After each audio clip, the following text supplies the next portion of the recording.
नष्ट कर देते हैं, और जब उत्तरा का गर्भ नष्ट हो जाएगा तो यहीं से पांडवों का वंश भी खत्म हो जाएगा, क्योंकि इसके आगे वंश की बेल को बढ़ाने वाली कोई नारी नहीं है।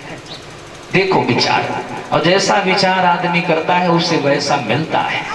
अब क्या हुआ, इसने हाथ में ब्रह्मास्त्र उठाया। माताओं, उत्तरा बेचारी जो पेट से थी, गर्भवती थी, वो आराम से लेटी है। वो ब्रह्मास्त्र जैसे उसने चलाया, वो ब्रह्मास्त्र जाकर के उत्तरा के गर्भ में जाकर के लगा। उत्तरा चिल्लाने लगी और भगवान को बुलाने लगी। कैसे? अरे हाँ हाँ मामा, हाँ हाँ मोहन, अब कुछ नहीं समझ में आता है।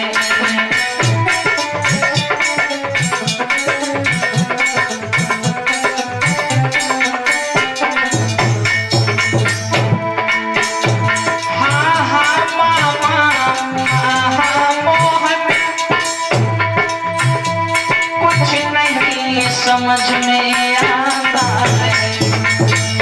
इसो बाण से गर्भ बाल और भीतर ही जलता जा रहा है।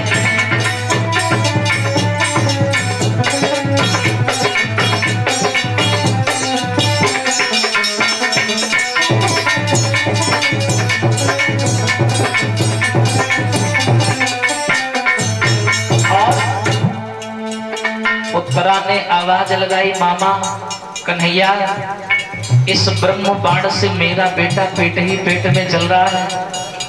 जब भगवान नहीं आए, और पहली बार किसी के बुलाने से भगवान नहीं आते, परीक्षा लेने के बाद ही आते हैं।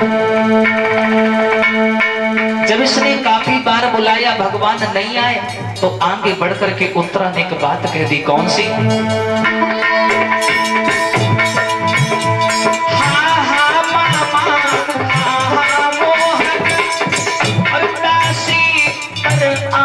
दया की जय।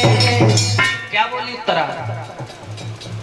मेरे प्राणों को ले लीजिए, पर मेरा वंश बचा लीजिए।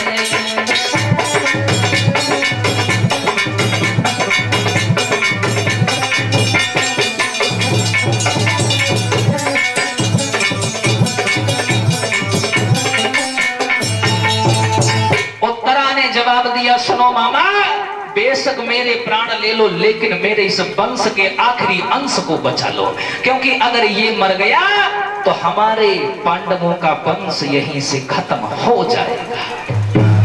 देखो, अब जब ऐसी आवाज लगाई तो भगवान आए, और आने के बाद भगवान ने क्या किया? दो रूप बनाए।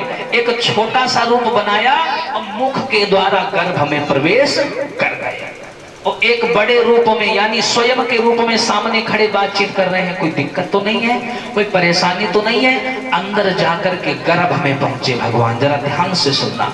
और गर्भ में जाकर के भगवान ने देखा कि वो बच्चा पूरी तरीका से जल चुका है।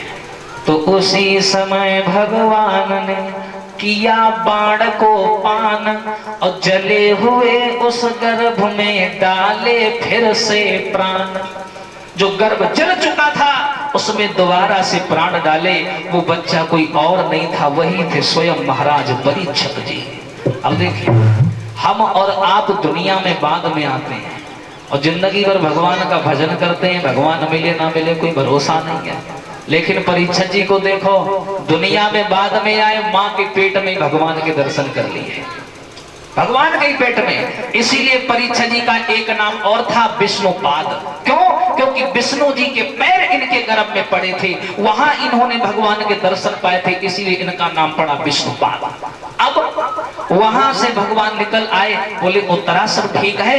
बोली हाँ महाराज सब ठीक है, चलो कोई दिक्कत नहीं। लौट आए भगवान। धीरे धीरे जब समय बीता, प्रसव का समय आया, जब महाराज परीक्षित जी का जन्म हुआ। बोलिए परीक्षित महाराज की। और जैसे ही परीक्षित जी का जन्म हुआ, बड़ी खुशियां मनाई जा रही हैं। आइए ताली बजा करके सभी भक्त बोलेंगे, उसके बाद में आगे की कथा श्रवण करेंगे।